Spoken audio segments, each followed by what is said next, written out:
வணக்கம். All India radio Chennai.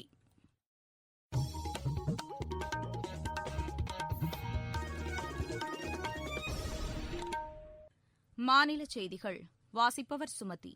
தலைப்புச் செய்திகள்: இந்தியாவில் புவி கண்காணிப்பு செயற்கைக்கோளான ESO 01 PSLV C-49 செலுத்து வாகனம் மூலம் இன்று பிற்பகல் விண்ணில் செலுத்தப்பட உள்ளது. தமிழகத்தில் இளங்கலை மருத்துவ மாணவர் சேர்க்கைக்கான தரவரிசை பட்டியலை இறுதிப்படுத்தும் பணிகள் முழுவீச்சில் நடைபெற்று வருவதாக மக்கள் நல்வாழ்வுத்துறை அமைச்சர் டாக்டர் சி விஜயபாஸ்கர் தெரிவித்துள்ளார். தமிழகத்தில் கடந்த மாதம் மட்டும் 4 லட்சம் மெட்ரிக் டன் நெல் கொள்முதல் செய்யப்பட்டுள்ளதாக உணவு அமைச்சர் திரு காமராஜ் தெரிவித்துள்ளார். கோவிட்-19 தொற்றால் ஏற்பட்டுள்ள சவால்களையும் வாய்ப்புகளையும் எதிர்கொள்ள அனைத்து நாடுகளும் தயாராக வேண்டும் என்று பிரதமர் திரு நரேந்திர மோடி கேட்டுக் கொண்டுள்ளார். IPL கிரிக்கெட் போட்டியில் நாளை அபுதாபியில் நடைபெறவுள்ள இரண்டாவது தகுதி சுற்றுப் போட்டியில் ஹைதராபாத் அணி தில்லி அணியை எதிர்கொள்கிறது. இனி விரிவான செய்திகள். இந்தியாவில் புவி கண்காணிப்பு செயற்கைக்கோளான ESO 01 PSLV C-49 செலுத்து வாகனம் மூலம் இன்று பிற்பகல் விண்ணில் செலுத்தப்பட உள்ளது. இந்த செயற்கைக்கோள் அனைத்து காலங்களிலும் தொய்வின்றி செயல்படக்கூடியது என்று எமது செய்தியாளர் தெரிவித்துள்ளார். இந்திய விண்வெளி ஆராய்ச்சி நிறுவனமான இஸ்ரோ இன்று பிற்பகலில் ஏவவுள்ள புவி கண்காணிப்பு செயற்கைக்கோள் EOS 01 அனைத்து காலநிலைகளிலும் தொய்வின்றி செயல்படக்கூடிய சீரிய தன்மை வாய்ந்ததாகும். PSLV C-49 செலுத்து வாகனம் இதனையும் பிற நாடுகளை சேர்ந்த தனியார் நிறுவனங்களுக்கு சொந்தமான 9 சிறு செயற்கைக்கோள்களையும் சுமந்தவாறு பிற்பகல் மணி 3:02 ஸ்ரீஹரிகோட்டாவில் உள்ள சதீஷ் தவன் விண்வெளி மையத்தின் முதலாவது ஏவுதளத்திலிருந்து புறப்படும். இவ்வாண்டு இஸ்ரோ சார்பில் ஸ்ரீஹரிகோட்டாவில் இருந்து ஏவப்படும் முதலாவது செயற்கைக்கோள் பயணம் இதுவாகும். இதற்கு முன்பு டிசம்பர் 2019 இதேபோன்ற மற்றொரு புவி கண்காணிப்பு செயற்கைக்கோளான ரிசாட் 2B R1 என்ற செயற்கைக்கோள் ஏவப்பட்டது குறிப்பிடத்தக்கது. EOS 01 முக்கிய தரவுகளை 5 ஆண்டுகளுக்கு தொடர்ந்து அளிக்க வல்லதாகும். இதில் உள்ள சிந்தெட்டிக் அப்பர்ச்சர் ரேடார் கருவி கார்மேக கூட்டங்களையும் ஊடுருவும் வகையில் தன் பார்வையை செலுத்தி பூமியின் மேற்பரப்பில் உள்ள நிலவரங்களை துல்லியமாக படம் பிடித்து காட்டும் நுட்பமான தன்மை மிக்கதாகும். இதனை சுமந்து செல்லும் PSLV செலுத்து வாகனத்திற்கு இது 51வது பயணமாகும். வானில் இந்தியாவின் வழியாக செயல்படுகின்ற IOS 01 என்ற இந்த செயற்கைக்கோள் விவசாயம், வனம், பேரிடர் மேலாண்மை போன்ற நாட்டின் முக்கிய பணிகளுக்கு உதவும் வகையில் கூரிய பார்வை திறனை அளிக்க வல்லது என்பது குறிப்பிடத்தக்கது. சென்னையிலிருந்து ஜெயசிங். தமிழகத்தில் இளங்கலை மருத்துவ மாணவர் சேர்க்கைக்கான தரவரிசை பட்டியல் வரும் 16ஆம் தேதி வெளியிடப்படும் என்று மக்கள் நல்வாழ்வுத்துறை அமைச்சர் டாக்டர் சி விஜயபாஸ்கர் தெரிவித்துள்ளார். சென்னையில் நேற்று செய்தியாளர்களிடம் பேசுகையில் இதனை அவர் தெரிவித்தார்.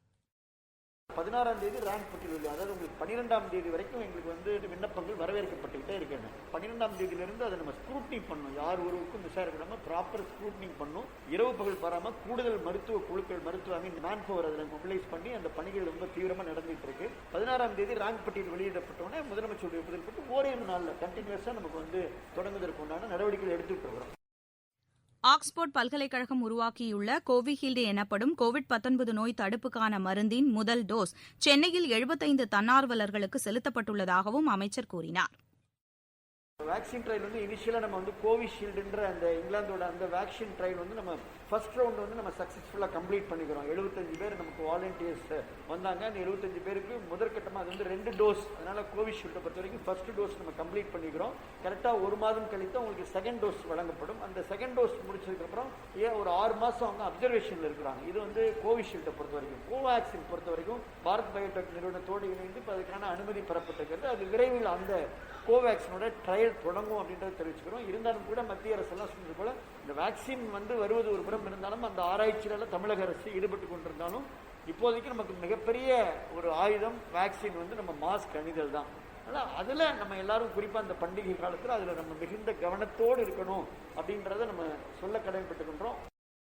தமிழகத்தில் நேற்று மேலும் 2402 பேர் கோவிட்-19 தொற்றிலிருந்து குணமடைந்துள்ளதாக மாநில சுகாதாரத்துறை தெரிவித்துள்ளது.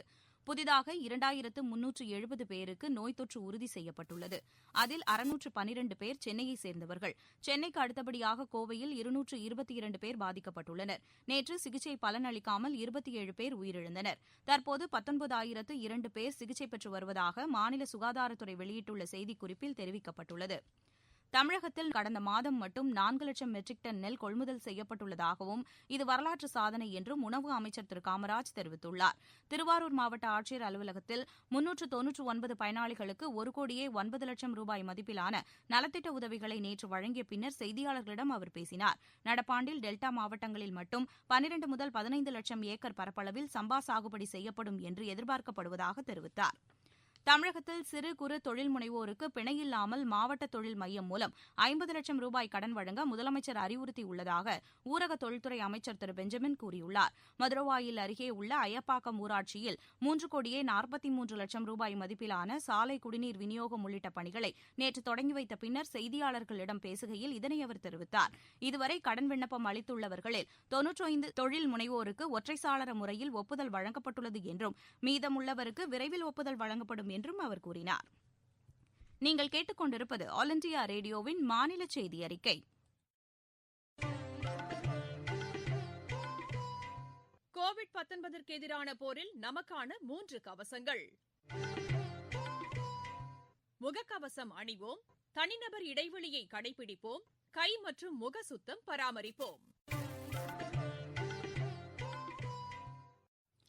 கோவிட்-19 தொற்றால் ஏற்பட்டுள்ள சவால்களையும் வாய்ப்புகளையும் எதிர்கொள்ள அனைத்து நாடுகளும் தயாராக வேண்டும் என்று பிரதமர் திரு நரேந்திர மோடி கேட்டுக் கொண்டுள்ளார்.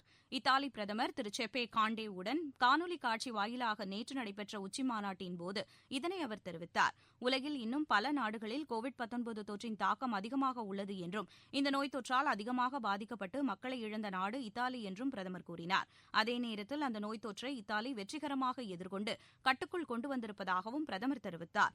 இந்நோய் தொற்றிலிருந்து உலகம் விடுபட தொடங்கியுள்ளதாகவும் இந்தியாவில் கோவிட்-19 தொற்றுக்கு பிந்தைய காலகட்டத்தில் பல்வேறு துறைகளில் முதலீடு செய்ய இத்தாலிய நிறுவனங்கள் முன்வர வேண்டும் என்றும் பிரதமர் கேட்டுக் கொண்டார். முன்னதாக இந்தியா இத்தாலி இடையே இரு நாடுகளின் பிரதமர்கள் முன்னிலையில் எரிசக்தி, வர்த்தகம், அறிவியல் தொழில்நுட்பம் உள்ளிட்ட 15 புரிந்துணர்வு ஒப்பந்தங்கள் கையெழுத்தாகின. பீகார் சட்டப்பேரவைத் தேர்தலுக்கான 3வது மற்றும் இறுதிக்கட்ட வாக்குப்பதிவு இன்னும் சற்று நேரத்தில் தொடங்குகிறது. 15 மாவட்டங்களில் இடம்பெற்றுள்ள 78 தொகுதிகளில் வாக்குப்பதிவுக்கான அனைத்து ஏற்பாடுகளும் செய்யப்பட்டுள்ளன. வாக்குப்பதிவு காலை 7 மணிக்கு தொடங்கி மாலை 6 மணி வரை நடைபெறவுள்ளது.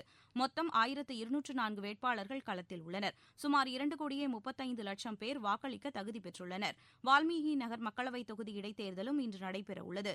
இந்த வாக்குப்பதிவுக்கான விரிவான பாதுகாப்பு ஏற்பாடுகள் செய்யப்பட்டுள்ளன. குமரிக்கடல் பகுதியில் நிலவும் வளிமண்டல மேலடுக்கு சுழற்சி காரணமாக இன்று டெல்டா மாவட்டங்கள், கடலூர், நீலகிரி, தேனி மாவட்டங்களில் ஓரிரு இடங்களில் இடி மின்னலுடன் கூடிய மழை பெய்யக்கூடும் என்று சென்னை வானிலை ஆய்வு மையம் அறிவித்துள்ளது. ஏனைய மாவட்டங்கள் மற்றும் புதுவையில் பெரும்பாலான இடங்களில் லேசானது முதல் மிதமானது வரை மழை பெய்யக்கூடும் என்று அறிவிக்கப்பட்டுள்ளது. சென்னை மற்றும் புறநகர் பகுதிகளில் வானம் மேகமூட்டத்துடன் காணப்படும். நகரின் சில பகுதிகளில் லேசானது முதல் மிதமான மழை பெய்யக்கூடும் என்றும் அறிவிக்கப்பட்டுள்ளது. இருவரிச் செய்திகள். அமெரிக்க அதிபர் தேர்தலில் ஜார்ஜியா மாகாணத்தில் பதிவான வாக்குகள் மீண்டும் எண்ணப்படும் என்று அந்த மாகாண நிர்வாகம் அறிவித்துள்ளது. இந்தியா பிலிப்பைன்ஸ் கூட்டு ஆணையத்தின் 4வது கூட்டம் காணொலி காட்சி வாயிலாக நேற்று நடைபெற்றது. பருவநிலை மாற்றம் தொடர்பான பாரிஸ் சுற்றுச்சூழல் மாநாடு உடன்படிக்கையை அமல்படுத்தப் போவதாக ரஷ்யா அறிவித்துள்ளது. அடுத்த 5 ஆண்டுகளில் வாகன உற்பத்தி மையமாக இந்தியா உருவெடுக்கும் என்று மத்திய சாலை போக்குவரத்து மற்றும் நெடுஞ்சாலைத்துறை அமைச்சர் திரு நிதின் கட்கரி கூறியுள்ளார்.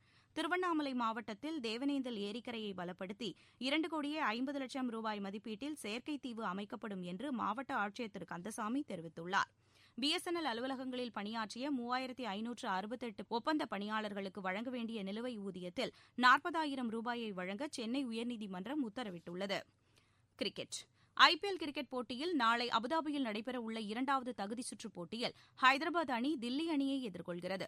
நேற்று அபுதாபியில் நடைபெற்ற எலிமினேட்டர் சுற்றில் பெங்களூரு அணிக்கு எதிரான ஆட்டத்தில் ஹைதராபாத் அணி 6 விக்கெட் வித்தியாசத்தில் வெற்றி பெற்றது. முதலில் விளையாடிய பெங்களூரு அணி நிர்ணயிக்கப்பட்ட 20 ஓவரில் 7 விக்கெட் இழப்பிற்கு 131 ரன் எடுத்தது. 132 ரன் எடுத்தால் வெற்றி என்ற இலக்குடன் பின்னர் விளையாடிய ஹைதராபாத் அணி 19.4 ஓவரில் 4 விக்கெட் இழப்பிற்கு 132 ரன் எடுத்து வெற்றி பெற்றது. ஏற்கனவே மும்பை அணி இறுதிப் போட்டிக்கு தகுதி பெற்றுள்ள நிலையில் நாளைய 2வது தகுதி சுற்று ஆட்டத்தில் வெற்றி பெறும் அணியுடன் இறுதிப் போட்டியில் மோதும். மீண்டும் தலைப்புச் செய்திகள். இந்தியாவில் புவி கண்காணிப்பு செயற்கைக்கோளான ESO-01 PSLV-C-49 செலுத்து வாகனம் மூலம் இன்று பிற்பகல் விண்ணில் செலுத்தப்பட உள்ளது. தமிழகத்தில் இளங்கலை மருத்துவ மாணவர் சேர்க்கைக்கான தரவரிசை பட்டியலை இறுதிப்படுத்தும் பணிகள் முழுவீச்சில் நடைபெற்று வருவதாக மக்கள் நல்வாழ்வுத்துறை அமைச்சர் டாக்டர் சி விஜயபாஸ்கர் தெரிவித்துள்ளார். தமிழகத்தில் கடந்த மாதம் மட்டும் 4 லட்சம் மெட்ரிக் டன் நெல் கொள்முதல் செய்யப்பட்டுள்ளதாக உணவு அமைச்சர் திரு காமராஜ் தெரிவித்துள்ளார். கோவிட் தொற்றால் ஏற்பட்டுள்ள சவால்களையும் வாய்ப்புகளையும் எதிர்கொள்ள அனைத்து நாடுகளும் தயாராக வேண்டும் என்று பிரதமர் திரு நரேந்திர மோடி கேட்டுக் கொண்டுள்ளார். ஐபிஎல் கிரிக்கெட் போட்டியில் நாளை அபுதாபியில் நடைபெறவுள்ள 2வது தகுதி சுற்றுப் போட்டியில் ஹைதராபாத் அணி தில்லி அணியை எதிர்கொள்கிறது.